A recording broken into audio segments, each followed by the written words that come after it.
Hello and welcome to Inside Salem. I'm your host, Mike Allen. On this show, we try to examine a little more behind the scenes of the issues important to the residents of Salem. We try to do it in a manner that is approachable by new residents as well as a little more in-depth for those people who are long-time hands in the Salem scene. We've assembled a panel of local experts to help bring that about, and they are Teasie Riley-Goggin, political analyst. Thanks for having me. Domingo Dominguez, former councilor at large. Thank you, Mike. Glad to be here. Tom Furey, current planning board member, former councilor at large, and former school committee member. Thank you. And Jim Fleming, attorney Jim Fleming, former Ward 6 councilor and former school committee member, as well as the original panel member of this show, which is over 25 years and going Glad strong. to be here for 25. Welcome all. Some of the topics we'll be talking about today is First Energy has been delivered by Cape Wind, and so offshore windmills. We'll be talking about boarding houses, education leaders refocusing their institutions to make their institutions more amenable to job seekers in a way. And of course the failure of, over this past week of the seawall down near the Willows. Juniper Beach. So those are some of the topics we'll be talking Beach about. and Columbus Avenue. Yeah. Okay, first topic, let's talk about the storm in Salem Willows. We have a seawall that they've been talking about fixing for years and trying to find money for it and all that type of thing. And as soon as I read that article, the first thing I thought about is the park right near here next to SATV. Could have paid for both walls. And it would have gone a long way to doing that. Yeah. Oh, before I get into the topics, just a reminder, this show now is, besides being available, at the times it's on channel 22,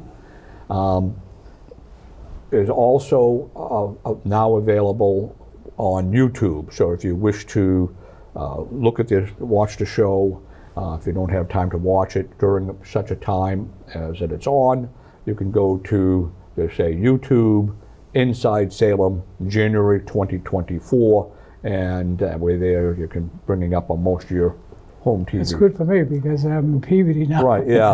I and can't you don't get the it, so that's good for local me. access. Okay. Very convenient. Yeah.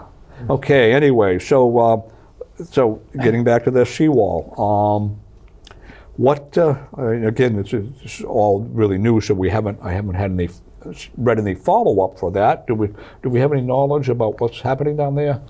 And During the weekend, I saw a lot of activity going on, trying to contain and make sure that they built a very wall. But I think if they don't put attention, like it's been saying for many years, things going to happen again. I mean, I think they need to invest the money that's supposed to be invested over there to take care of the issue from good. Thanks God that not tragedy happened, but I saw it was very scary for the people that live over there. I saw on Facebook everything that happened going through, and I know the neighbors, especially the neighborhood association, is very involved in trying to help and make sure that they take care of the issue. is there I haven't seen it. I imagine it must be out there somewhere. Was there an estimate of what it would cost to repair these seawalls? I hear a lot. I hear some rumors about $3 million cost. But don't quote me on that. I just read something on Facebook, and It couldn't be an enormous cost, Yeah. though. I mean, both walls are not really huge and not high at all. I mean, the Columbus Avenue one is very low, as a matter of fact. Yeah. So I think that the money should have been there. It should have been there when the planning went on for the revamping of the Willows. Mm-hmm. It should have been there when other non-essentials such as the park next door were built. It just was ignored, and those poor people down there, a couple of my relatives, suffered. Yeah.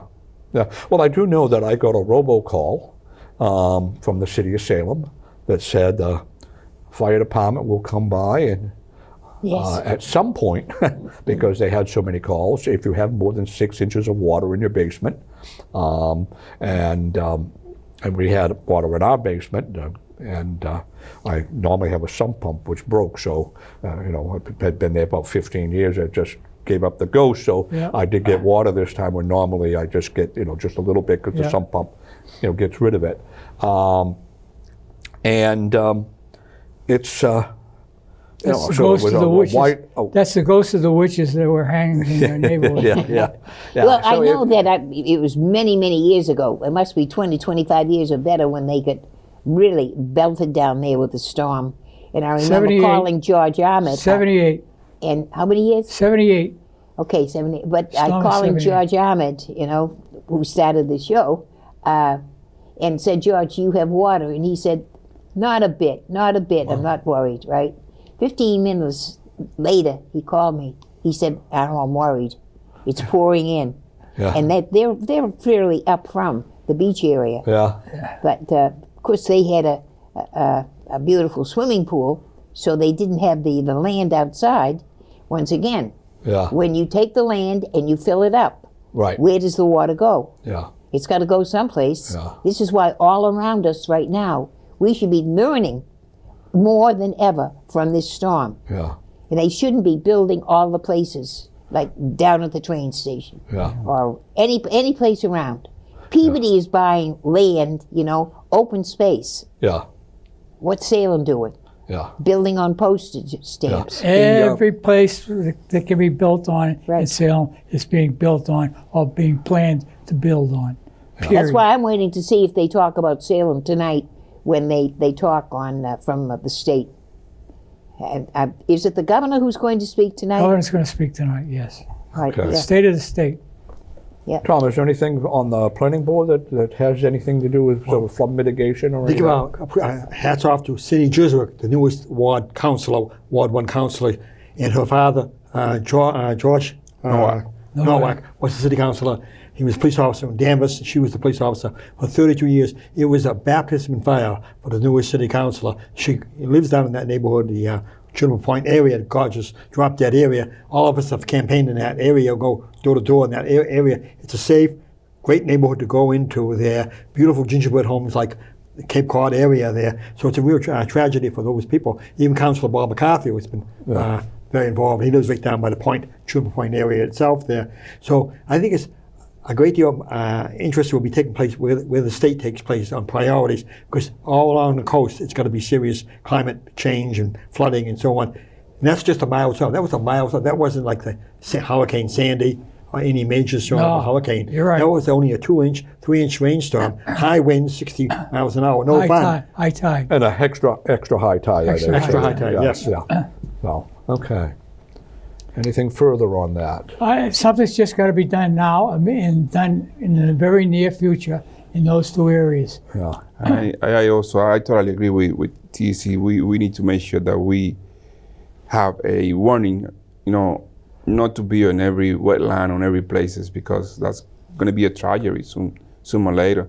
We see how many places get flooded when you had a little bit of inch of raining. So I think that when it's come to the people that made the decision where to build, they need to take that into consideration. I know we have different groups advocating for no building on wetland, and they've been telling year after year the message, but the message never been here, so they continue to move forward. So I think this is a time for stop and think about it, because if we don't really care too much, this is an indication that can happen in many places. Everywhere where you have the wetland, a lot of flooding area need to be at least addressed. Yeah. The one that really struck me was a friend of mine, Bill Geary, took the picture, and it was Ferris's junkyard that they're now going to build on, and it was covered with water. So he said, where do I go to put a down payment for my new condo? You know, Yeah. it just doesn't go. It's not going to work. You can't build on every possible piece of land in Salem, That's right. especially wetlands. Yeah, well, you know, I live on Wisteria Street, but we haven't had any water in our boiler room that comes in. And yeah, we had 2 pumps going. It wasn't. We kept it under control. And I'm praying that we don't have any more rain because there's no place for it to go. I mean, you pump it outside and it's coming back in. I know. The ground is saturated. Yeah. Yeah. Yeah. And Okay. Rosie's Pond is the major source of flooding. Oh. That if we had a major storm like Hurricane Sandy or less than Hurricane Sandy, the police station would be underwater. Police station, the DPW would be underwater. Bertini's, which is a new development taking place, would be underwater. And part of Salem State, the central, the Harrington campus would be underwater if Rosie's Pond floods over. So that's a major source of not only the ocean, but Rosie's Pond. When I was going to college at Salem State College, the O'Keefe Sports Complex was known as Lake Salem State. That's Lake right, yeah. in Salem State when we were going. Yeah. We oftentimes we have to, you know, there were spots that you'd come back after class and your car is in 4 inches of water, you know, that you have to slog through to get to your car. Can you fish? That was Can you a very fish? common occasion back when I was there at Salem State as well. Anyways. Well, Webb right now is really thankful to Federal Street because they would have been sitting down there at Universal Steel. And look what's happening there, you know? Yeah. Yeah. Now, Canal Street didn't flood, though. At least I've never heard of it. No, you know, it's they And that was notorious. Right. Stretch along McDonald's, etc. That used was to- yeah. notorious for flooding. But I don't think that they had any flooding in that area at all. No, just a little water, but it's sinking slowly, very slowly. They should be watching it very closely. Yeah. Pat Curtin is watching it. He's all but measuring it. Yeah. When we were on city council together, Councilor Domingo and I were on the city council, we made major investments in that area Yeah, because that's the remember lowest area in Salem, McDonald's, in that area. So we did a lot of put a lot of pumping state funds and city funds into that area. There still needs to be funding for some flood mitigation underneath the O'Keefe Sports Complex parking lot for flooding. But we put money all the way into Forest River Park near your area. But they never completed that They never project. completed it. They Big never investment. completed Big it. investment. We never did it. Yeah, because Salem State was supposed to put $1 million in Yes. and complete it and put out, what was it, take in 100,000 gallons or something like that underneath. Yeah. We'll And have to then pay for pump it it out eventually. at the ocean. Yeah.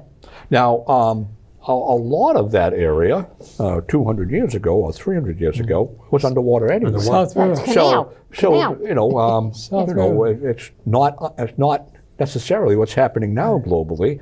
That was typically underwater, literally, and we built it up, and you know, the oceans ebb and flow over the decades and centuries. You know, and you know, now it's a little more of a higher point. Sylvania on Loring Avenue used to dump their waste in the marshland behind Sylvania, which is the middle campus now, the Hamilton campus. So they had to mitigate that situation. There was a ballpark there. I was a playground instructor many moons ago there, and that whole area was filled in with glass and pollution over the years. So that's a major problem. Okay. Major. Okay. Boarding houses. There's a move afoot to allow increase in boarding houses. Now, I do have a question on what is the definition of boarding house. Now, in the old days, and actually at the bottom of the street that I live on was a boarding house. And one of my employees 20 years ago lived in it. And they had a room that was very small. He had a bed in it and a bureau in it. No plumbing facilities in it, no cooking facilities in it. I mean, he had a hot plate and a toaster oven. And they had the plumbing facilities were at the end of the hall. There was like a set of you know plumbing facilities on a hallway, which obviously kept the price of the project down. Community and they living, basically right? did away with those everywhere. Now they're talking about bringing back boarding houses, but are they bringing back boarding houses, or are they making them, you know, again, full apartments, which again increases the price? Yeah. I would hope that they continue that very same concept is centralized plumbing and the rest of building rooms, because we have a great need for a property like that. Yeah. A great need. A lot of people just can't afford anything but a room, a bed, and Right. And so there was I think there were 4 units on a floor, so there would be 4 people Right. who would be sharing a bathroom, bathroom, showers, right, etc. right. But Well, Oral LaRue had a number of boarding houses around. okay. And some people, were utterly turned off by boarding house or the type of clientele that they attracted.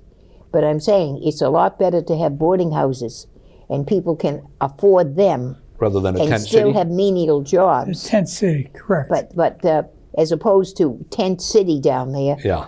by Wendy's. Yeah. It's a shame that we've lost a lot of boarding houses. Yes, in we the city did. of Salem. Yep, we definitely did. And When I was but on the, we are talking about, Mike, that was right alongside of the Sports Haven. Right. It was above the Sports Haven. Yeah, right. Yeah. Right, in the Yeah. same building. Right, okay. Right. Yeah. And now that's been bought by some nonprofit group, and they put in all apartments in there. I think single person apartments for the most part, but they took what was 14 units and made them into 8 units or something like that. So we lost 6 units, say, and I don't know if those numbers are correct, but there was a loss of spots, and of course it became more expensive because rather than the building being divided into 14 rent checks, it's now divided into 8 rent checks. So In my era, rent. that was called Heartbreak Hotel. It was filled basically with men who were divorced. Yeah. Yep. And When I grew up and graduated from Salem State to get my first teaching job back in 1972, many moons ago, I went to Acton, Mass, a beautiful town, Acton, Mass, and it's strictly residential, no boarding houses per se. So I got my first place as a first-year teacher, no car, license, but no car, and getting my start, I went into a owner-occupied house. She rented 2 rooms on top of the house, 2 rooms, rented out, and right across the street was the police station. They knew what she was doing at the time, right across the street from the police station, Acton, Mass. So I stayed there for a while. It was an owner-occupied house. When she passed away, I moved to another location. A professor and his wife, their daughter went off to college. I took over the daughter's bedroom situation for 9 months of the year. So this is a critical problem for divorced people, single people, to have maybe a single room or 2 rooms, bathroom facilities, and so on. Because getting an apartment these days is almost very difficult, very challenging. $2,000-3,000, even with this brand new developments coming in on board online. It's very expensive for anybody coming in or living in Salem. Yeah. so I think, we have to accept the fact that everybody can't live in Salem. I mean, it's Why not? Huh? Why not? Because we're going to sink. Okay. But I'm saying Heartbreak Hotel, like you said, a motel, whatever. I think they used to advertise in the Salem News about Salisbury. Are you recently divorced? We have, a place There was one over in North Beverly. Yeah. There was Howard Street. They had a boarding house. Yeah. Of course, that's an expensive Gloucester place Crossing. sent over. Yeah. Yeah. Okay. Okay. The president of Salem State and North Shore Salem State University, North Shore Community College, I think Essex Tech, a couple other places all got together for I think it was a Chamber of Commerce thing in Boston, and they talked about the fact that they're going to revamp their educational programs to address the needs, the idea that many people who are graduating now from these type of institutions are coming out without any job skills. Right. And they're going to refocus on trying to do, instruct in things that are and with job skills. Now, I know there is, sort of this romantic notion of a liberal education where you're, not that you're going to be learning the Greek and Latin classics anymore, but there's just general education where you learn, in effect, theoretically critical thinking. Yeah, think. But I mean, in today's job market, you actually need to have certain skills. You need to have computer skills. Let me tell you, we hired a plumber in the past few days. Man, I went to the wrong profession. My father was a plumber, and he would be astonished at the prices that they charge. Yeah. I'm glad to hear that, Mike. I think this is very well thinking on universities and college around town, because I think the new generation, like you say, need to have more knowledgeable practical skill, to make sure not only that they can get a job, also continue to function in this society. I've been telling many people, I had a good example in my own family. One of my son, who actually finished high school, he decided to go to barber school, and he's doing a great job in barber school. I mean, in barber, as a barber, he got his own shop. He now become a business owner, and he's doing great. And I think that's the way that many of the youth want to take, because they don't really have the capacity to go from, not the capacity, maybe the time to go to a 4-year college and finish a degree and continue to move forward. They can have a trade school, they can have a skill that they can function and they can make a living. Yeah, so that's really good. That was a big something that former panel member who was on the school committee with you and I back when I was on it, Brendan Walsh was often talking about the fact we need way more tech schools and stuff like that. Big supporter of vocational education. Yeah. Well, Essex Tech is more money than any school around. Is it $22,000 a year per student to go there? I couldn't tell you that number. I don't know. It is more expensive. Right. It really is, yeah, but I couldn't tell you.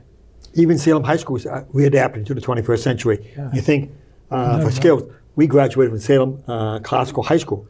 And today in the 21st century, you need more than a classical education. Right. More overall. Crowley, the wind turbine place down in the Willows on Derby Street there, he's got to have our students come from Salem High School, and vice versa, they'll go up there to retrain for the 21st century. Well, we also train nursing assistants in high school. Now they can walk over to Salem Hospital and get a job.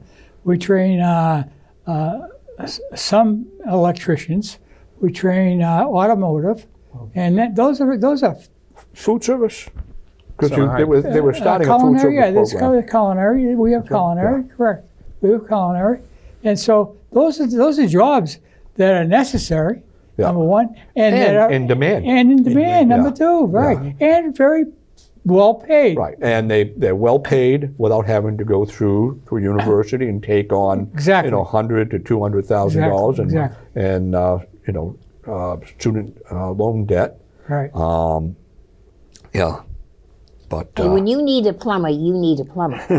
But the only thing is, like many of the plumbers and other people in the trades have gone to work for big companies and developers. Yeah. Like I had a plumber and he was great.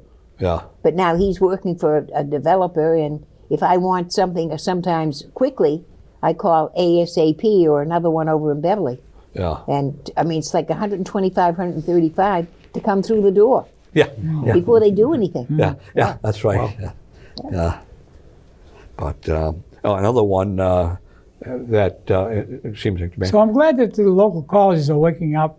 Right. That they shouldn't be searching for 4-year history majors, but servicing people who need contemporary jobs and contemporary skills today. When I graduated from Salem State College, over half the class, half the graduating class was history or English with an education minor, which meant they were going to be either a history teacher or an English teacher. And there were way more of those than what there were any jobs anywhere near here. And if you figure other state schools were, in the same ratio, then, there were just... So the blinders now seem to be off. Yeah, and that's good. They're now focusing on actually job-centered teaching. Yeah. Jim, how many vocational trades do we actually have here in the city of Salem? Did we give up a lot? Like we gave, I don't know. We gave up some. We gave up plumbing, I know for sure. Okay. We gave up carpentry when North Shore, not North Shore, Essex Tech opened. We gave up carpentry, I know, and we gave up Is it plumbing? the plumbing. What about electrical? How about landscaping? Electrical, we still have a pretty functional department there. Okay. How about landscaping? No, I don't think we ever had it, to be honest with you. I'm very I glad think that you had to go to Essex Aggie in my era to become a landscaper. Yeah, but Essex Tech, in other words, if we take the word vocational and to say, go to a technical school, Yeah. you know, I mean, it makes all the difference in the world. Yeah. I mean, Franklin Tech in Boston, right? Yeah. I mean, electricians. Ben Franklin. Yeah, right. Ben Franklin had the idea centuries ago. That's why all the schools are called Franklin. But it's like we have closed down, like North Shore North Shore Vocational School. That was a large one. And when Essex Tech opened up, I think didn't that North Shore close? North Shore closed when Essex Tech opened. Yeah, didn't it, Right. didn't it combine sort of? It was combined. Essex They Aggie combined. and It North was, Shore Tech? it was assumed into Essex Tech. Yeah. Yeah. Well, you know, it used to be that people looked down their noses, so to speak. Not anymore. Like at Beverly at the vocational school, Yeah. the VOC. They'd say, "Oh, them." Not anymore. Because the way they did not have, they should have had. They do now. I mean, they do have English classes. They do have math classes. Those young people going, they needed that. They definitely did. Right. Yeah. It's, But again, instead of teaching, trigonometry 2, to make every student take trigonometry, if you're in a building trade, you need different skill set. Right, absolutely, When absolutely. I was in junior high school, we had drafting. The girls took home economics. home ec, and the guys all took drafting. Obviously, they wouldn't be doing it that way, segregated that way nowadays, but that was the way it There was. were drafting jobs available at that time, though. Pretty, Well, yeah, I mean, you know, a lot of people that I knew took drafting at Salem High, yeah. ended up in places like Mass Electric. Yeah, but what wouldn't happen now, I mean, for one Excuse me. thing, drafting is almost non-existent, just like almost like a all stenographer in a computerized way. now. I mean, it's computerized. because it's all CAD/CAM, which stands Right. for computer-aided design, Right. computer-aided manufacturing, I think. Right. So, you know, it's a different It's different. It's thing, different, but absolutely. nonetheless, I mean, you learn some practical things. And of course, we took shop where we did carpentry. I mean, you know, it was like, you know, half a year or something. But I again, think I was exposed to it in the 8th grade. yeah, Carpentry. 8th grade. That's what I was about. Yeah. I'm very It's glad like that Bowditch School, right? It's Pickering. At Pickering, Mr. No, Rice. But I'm saying the Bowditch School. I can remember Bowditch it School was had- John Capuccio over there. I had him. John Capuccio. I had Mr. Rice at Pickering. I'm very excited that the cooperation is on the local level. Dr. Sureik, the Salem superintendent, and the Peabody superintendent, Peabody mayor and Salem mayor, are cooperating with the new design of the new Salem High School Yeah, that's actually and on the my new agenda here. Peabody Yeah. High School. We need coordination so we don't duplicate. Yeah, I mean, it makes sense. I mean, again, that was one of my wasn't going to be my next topic, but we Read might your as well mind. go there since we segued into it. But yeah, I mean, it makes a lot of sense. I mean, you have an architect that comes in and designs a building. You know, why can't they design 2 buildings for the price of one, in effect? Right, right. And why have all programs in each school in neighboring cities? Yeah. You know? We talked about that, and I agree. You know, half a year here and half a year Right, there. right. Yeah. Yeah. See, unfortunately, you know, I mean, you know, I have spoken in favor of neighborhood schools where you walk to, etc.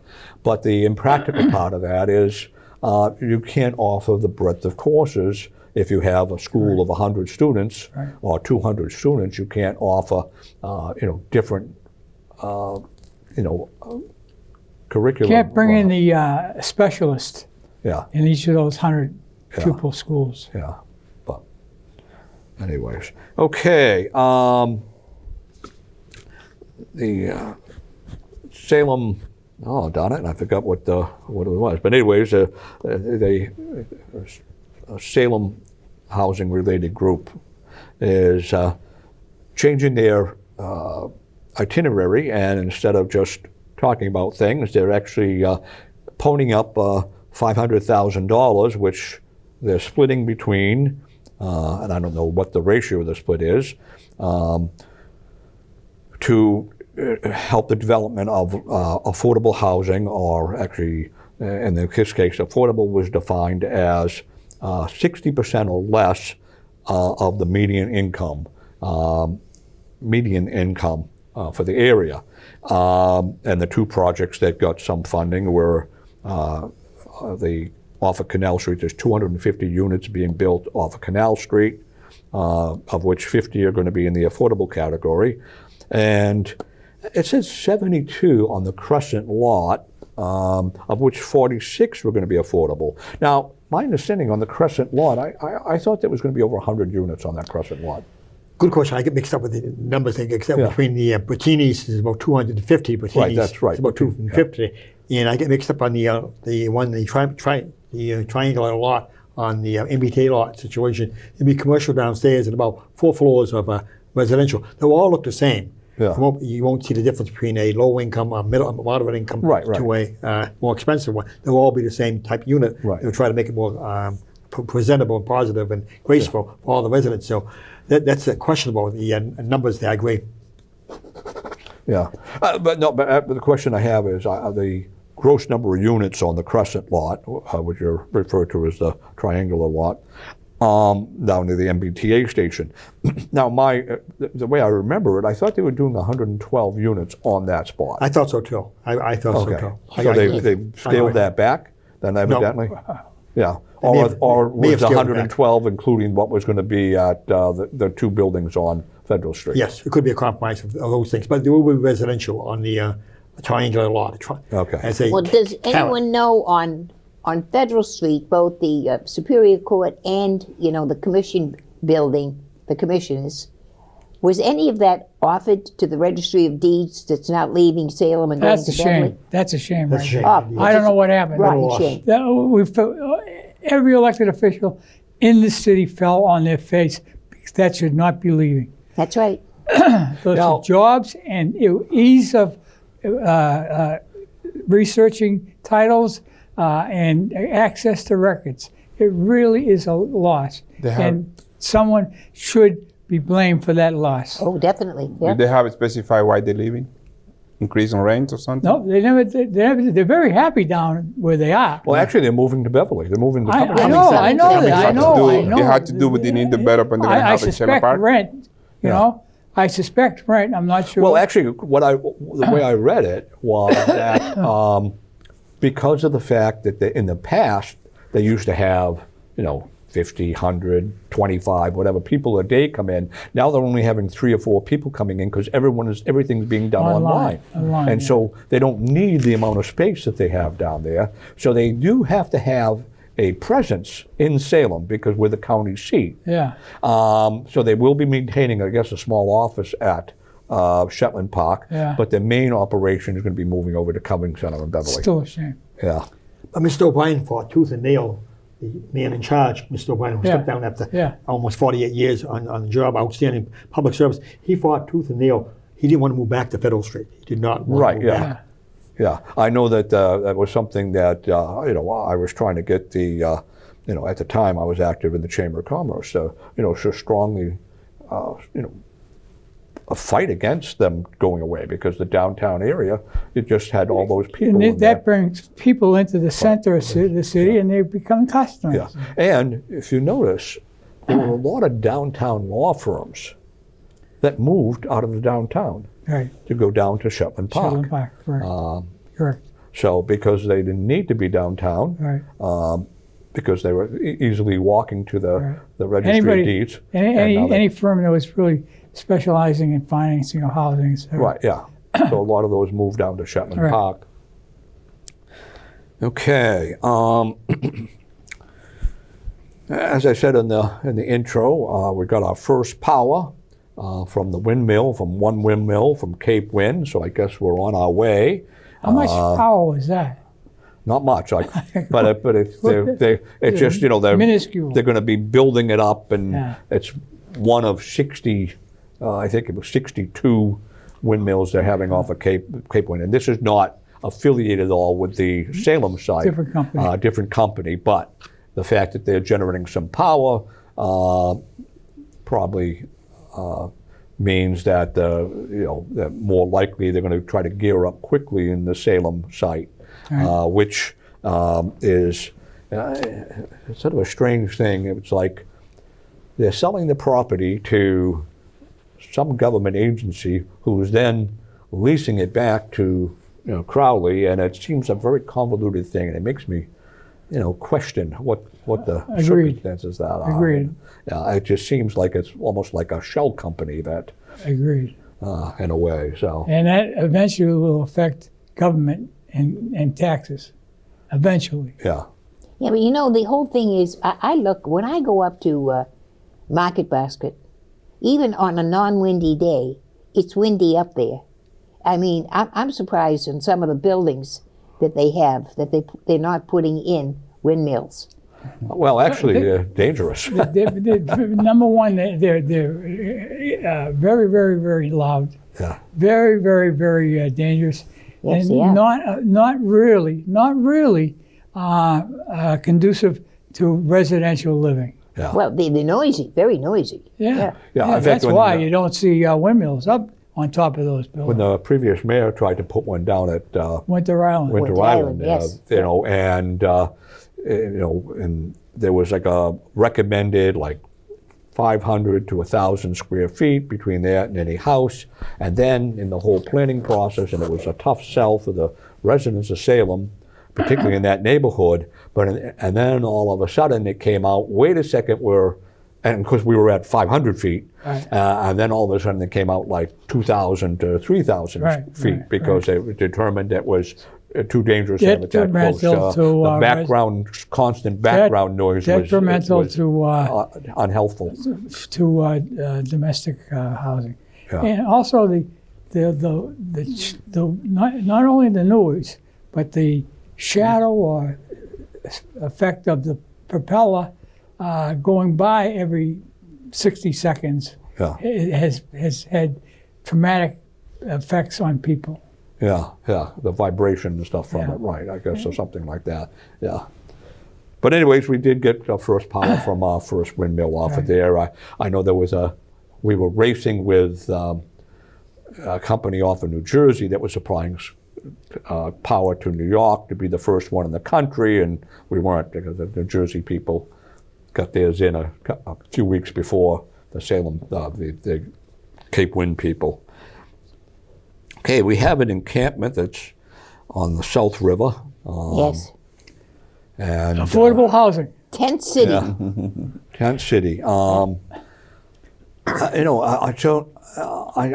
don't understand. I mean, can people just set up a tent anywhere? Yes. I mean, can someone set up a tent in They do front of my nothing to them. house? Well, not anywhere, because you can't trespass on somebody else's land. Well, okay, but So I mean, you have now, to have some permission. yeah. I mean, could no, someone rent out their property? Could I rent out my backyard for 3 tent people? Say, $100 a month, and make a little extra money for myself? Can I do that? I don't think so. Oh, okay. Well, Too bad. they were Then I'm so gonna have to get a job. specific on zoning and everything. But this thing down by Wendy's and in where North Shore Bank is, Yeah. I mean, one after the other after the other. And also in the marketplace, right?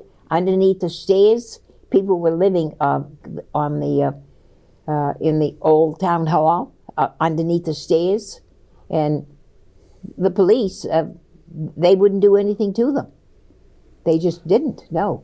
And now, it used to be that in Cannon Hills, if they set up a camp there, they went in and broke it up. If they was up by Walmart, Yeah. in the camp in back Yeah, there, they broke or that in up. the woods, They broke that up.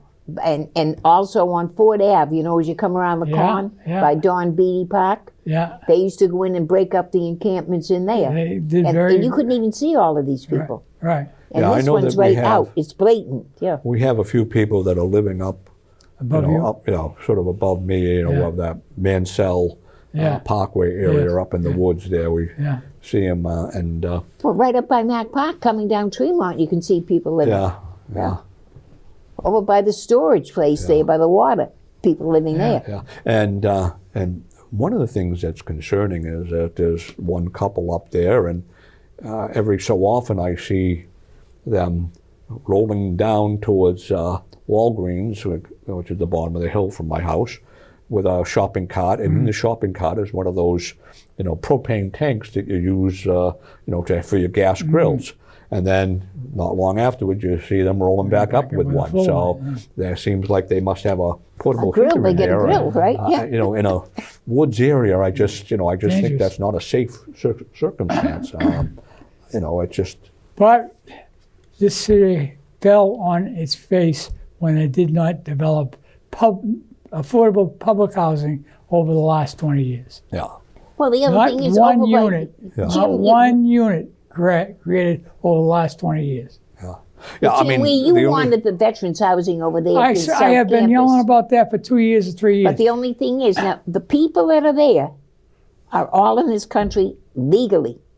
Right. That's hard to believe. Right, But no. the other thing is, they may be here legally, but they cannot get working papers. They Right. cannot find jobs. Right. So if they can't get working papers, how are they here legally? Because I thought everyone who was here legally would get But working they're here, but they can't find jobs. They can't find jobs. Nope, So they nope. have working papers, they just can't find Yep. jobs. But I know that people have said that they've gone over there, they visited some of our politicians, and they've said, we want to work, but we can't find jobs, that we Okay. qualify for. Okay. Yeah. So, and they have a lot of police calls over there, too. Yeah. Yeah. Okay. Outdoor dining. Now, I no longer have a business downtown, and so it's not an issue that affects me like it has in the past. But I just think that this outdoor dining policy, where they're blocking off multiple Guys- parking spaces, I just think it's unreasonable. I think it's unfair. I agree. I agree. A business that has, a parking lot next to it, they pay more in rent or pay more to buy that Right. building. It just seems like, in effect, the city of Salem is subsidizing businesses Right. by allowing this to happen. By setting up or allowing I the people agree. to set it up. Yeah. And It started with Tavern on the Square and Daniel Lowe's, and expanded exponentially from there. Well, Daniel Lowe's had the big sidewalk out there, so they didn't really take anything away from the city of Salem. People might have Other to than walk the 12 feet to sidewalk. the side. But the restaurant next to them, the Ledger, Yeah. Oh. That's out in the street. they took away like 6 spots or 4 Right, spots right. and put a wooden platform there, Right. which made the sidewalk there so that they Right. could use the sidewalk No, in front of their business. Now, I understood, during the pandemic when you didn't want people inside to do the outside dining, it was not something that was great because the other businesses are struggling to stay afloat during. Mine was one of them, to stay afloat during the pandemic. But now that is over, I just think that they should not allow this anymore. If agree. someone has a spot like in front of Rockefeller's where they have a sidewalk, then that's they're paying for that in their building when they either buy the building or they. They're not paying for the sidewalk, though, Mike. Well, no, but what I'm we saying own is the they're city paying. owns the sidewalk. Right. But in other words, since it does not interfere with. To a certain extent, it doesn't interfere. Right. I mean, in with other words, the extent of the interference would be when someone is coming down Essex Street and they want to, on the walkway of Essex Street, and they want to take a left onto Washington Street, they have to walk an extra 15 feet to get to the end of the things before they cut down. So it's not really a hardship for anyone. Where it is when you block off 4 parking spaces, like so Rockefeller's has a different dynamic than the Ledger, and because of it, they have pay a different thing. Just like if you buy a house, if you buy a condo in Salem and it's on a street where there's no off-street parking, it's worth less than if you have off-street parking. Correct. And the same is true in business. When you're renting a business or buying a building, and you have an area where you can put outside seating, you're going to be paying more for that building, which means you're paying more real estate taxes. So in effect, the businesses like a Rockefeller's, which paid extra for their building, is in effect subsidizing the people next door that the city is blocking off part of the parking spaces. Well, one place where they took half a street across from the Hawthorne Hotel. Yeah. And Union Street in that area. Yeah. They were told, that's it, last year. Yeah. They're not supposed to have that again. I'm waiting to see what's going to happen. Yeah. Yeah. Yeah, I know that they said last year that was the case, and then all of a sudden that they changed their mind, I think, about that. It's just, as I say, it's unfair to the other businesses. I'm totally agree. I think we went through those situations when I was at City Council, especially with that business that you're talking about. And we decided to have one more year to be fair to everyone. What happened that year was that every other business have it, except them. And I think I was one of the councilors that said at that moment, we need to play fair to everybody. Yeah. If we're going to allow next door to have it, why not the other one? So basically, when we come to an agreement, let's happen this year. The following year, we need to make it universal. If we're going to have it, everybody's going to have it. Who doesn't going to have it, nobody's going to have it.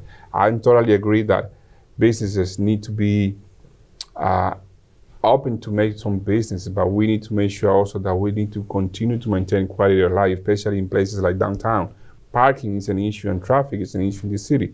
If we are not taking care of those two aspects of the quality of life of Salem, why can we accommodate the business for the purpose of business only to get whatever they need? They need to succeed, but we are not in the pandemic area anymore. So we need to make sure that we make it fair to everyone. The people that live in Salem need to have quality of life. That very problem has led to a dearth of businesses such as clothing, such as sporting goods, such as books. It is, and a myriad of other potential things. If you cannot park near a sporting goods store, you're not going to go. You're And right. that's been known in the city for a long time, and nobody, and then it was compounded by this outside dining thing. And outside dining is really 9 months of the year for many restaurants, depending on the weather. So it's an economic second mortgage for them to reinvest and have business going 9 months instead of just during the Halloween season situation, during the haunted happenings. We've always had that problem because we have seasonal licenses. That's right. And they're based. You want a licensing board. Right, they're basically the same thing. Yeah.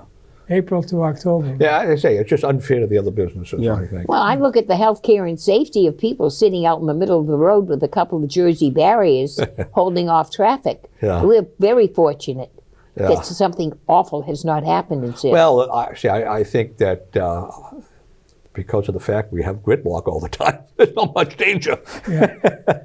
I don't see anybody going 50 on Essex Street. Yeah. Washington Street. Traffic is except late at night maybe when there's no traffic out there, There'll be in which case there's no one sitting out dining there, at that time either. Right. But it's because of the gridlock. It's sort of. Outside dining adds the ambience of a downtown. Yeah. There's no doubt about it. Yeah. But it should be limited to a certain extent. It should not. I don't say limited to certain people, but it should be limited to each location. I mean, it shouldn't be another dining room. It should be maybe 4, 5, 6 tables. That's how it started, too, by the way. Yeah. I'm not sure if we've talked about it or not. I think it came up one time. We're talking about postage stamp building, but they've now moved to the cemeteries. And they're trying to make, when you buy a lot and you have two lots to bury in. They're tiny. Now they want, piggyback one upon the other. Yeah, they're tiny. And now I know that an undertaker that I had a chat with, and he said he's dead set against it. Yeah. Because when they're going down and they're digging up to put the second casket in, that they're hitting the top, Yeah. enclosure, the cement, and cracking it. So that means they have to go down, they have to take that lid off, they have to get another one, put it back down. Yeah. It's becoming costly and inconvenient. And this is, that's how desperate we are. And now they're talking about putting in maybe, some type of mausoleum, to put in at the ashes Well, like our friend, Dr. Patrick Curtin tried to do that 100 years ago. Yep. And was staunchly opposed. So, but one thing in this instance, there was more cremation today Oh, yes. than there was 20, 25, 30 years ago. So therefore, we're saving a little of the cemetery land. Yeah. It's not as big a problem as it was 25 years ago because of cremation. Yeah, well, before, your Catholic Church used to be dead set Against. Yeah. Which a big piece No longer. Big piece of the population could not get cremated. Well, what country is it that you could only have, I don't think you buy the lot, I think you lease it. And after the lease is up, I think they dig them up, and I don't know what they do You're with them. evicted. You're evicted. Yeah, evicted, yes. Remember that. Evicted, I like that one, yeah. Okay. City of Salem is going to get $358,000 from the new millionaire tax that went into effect. That's how much Salem's share of it is. However, interestingly enough, revenue is significantly down in the state of Massachusetts, Right. such that we're cutting. The governor did, or is in the process of making cuts to it. But that millionaire tax was dedicated specifically. Right. So that's why it's Right, okay, not no, I'm not- I'm generated not- by the yeah. amount Yeah. of state taxes. It was generated to a specific reason. Yeah, I just know a lot of the conservative groups fought the millionaires tax on the basis that it was going to drive your higher earners out of Massachusetts. Right. And I'm just wondering if there's that correlation yet. I do know of one person, I wouldn't say we're buddies, but I know him. and for, I'm not sure if the entire population of Salem makes up to what he earns or what it is worth, And when it passed, he changed his residence to Florida. He owned property in multiple places, and so now I believe he even sold this place, and I lived in a western suburb that's very high end, and had a very high end home. And I don't know if he kept it or sold it, but his income is no longer, because it was going to mount to It's an interesting study. I would think that would be a good thesis for some college student right now, is to trace that exodus or potential exodus because of the tax. Yeah. And another thing, is this Excuse a me tax? one moment, just to follow up what Jim said. Any of you Salem State economic students who are looking for a dissertation, here's an idea for you. Perfect idea. Yeah. And if you end up selling it all, you can send a check to Jim, care of Inside Salem. We'll make sure he gets it. Thank you. Yeah, but the tax you're talking about, it's not the inheritance tax that was $1 million. No, As of this was the year, millionaire it's tax. $2 million, right? They've gone up to another $1 million, $2 million. Yeah. $2 million exempted. Right. That's Okay, yeah. exempted. Yeah. From the inheritance tax. This adds tax once you go over. The inheritance took a lot of the tax away. Yeah, so it's not generating the amount of money that they're Correct, claiming. that's right. And the thing is, the first year it's going to be the highest it is. Right. Because there will be people who, once they get that tax bill, are going to say, Wait a minute. sayonara. Yeah. Okay. We only got a couple of minutes here left. Just want to again reiterate this show is being taped at SATV headquarters on Derby Street, and right here in Salem, and it's being taped on Wednesday, January 17th, 2024.